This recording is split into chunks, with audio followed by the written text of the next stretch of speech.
আসসালামু আলাইকুম প্রিয় গাইস, সবাই কেমন আছেন? ভালো আছি। তবে ভালো আছি বলতে প্রচণ্ড ব্যস্ততা, বাচ্চাদের সামনে এক্সাম। স্কুল থেকে বাচ্চাকে কাজ দিয়েছে ড্রয়িং করে সেটা ক্লে দিয়ে সেটাকে কালার করতে হবে। কাজ তো আসলে বাচ্চার না, কাজ বাচ্চার মায়ের। বাচ্চা ওর মতো খেলতেছে, ওর কোনো টেনশন নাই, টেনশন ফ্রি। এখন বাজে রাত 12:30। এত রাত্রে আমাকে তার এক্সামের পড়া কমপ্লিট করায় মেমোরাইজগুলো কমপ্লিট করালাম, করার পরে এই যে এখন আসছে এটা করতে।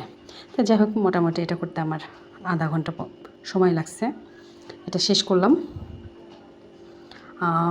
আসলে স্কুল থেকে বাচ্চাদেরকে প্রজেক্ট করতে দেয়, এই যে এই ধরনের কাজগুলো দেয়, বাচ্চারা তো আসলে করতে পারে না। আসলে স্কুল হয়তো মাদেরই পরীক্ষা নেয়। তো শেষ পর্যন্ত এটা আমি আর কি করলাম।